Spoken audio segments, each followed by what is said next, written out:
In the current gaming landscape, titans like EA, Ubisoft, or Blizzard are companies with years of experience and titles that pushed the boundaries of technology and graphics. However, that's pretty much just their legacy now. There used to be a time when gaming companies were making video games with gamers in mind, and now the main group the games are made for are investors, where fun, innovation, and the overall quality were at the forefront. Now the main driving force are profit. Not all is lost though. This situation opened doors to people who saw the opportunity and decided to take advantage. So you're telling me there's a chance?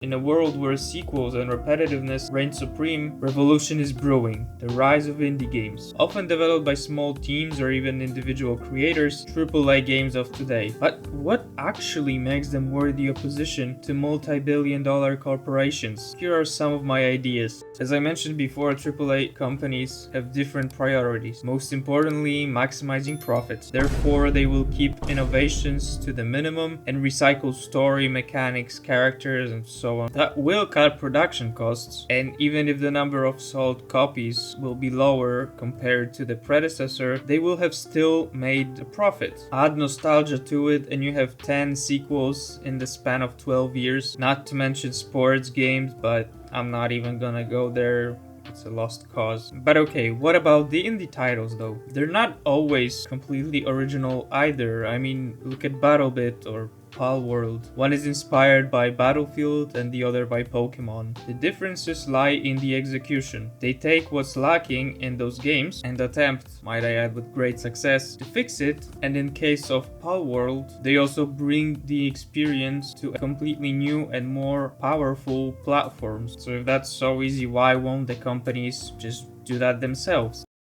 Do you guys not have phones? Yeah, you guys all have phones, right?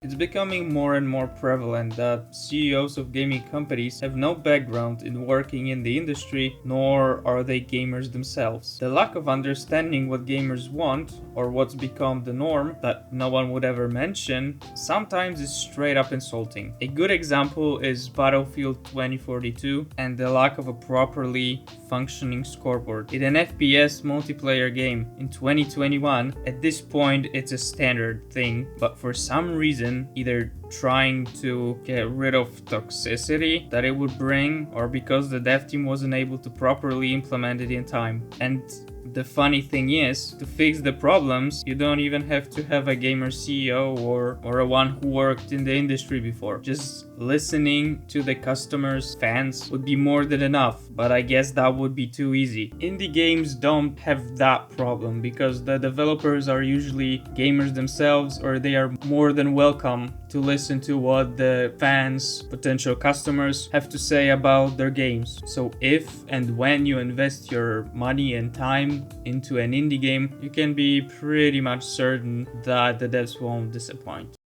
And you know what? Now you're gonna pay, baby.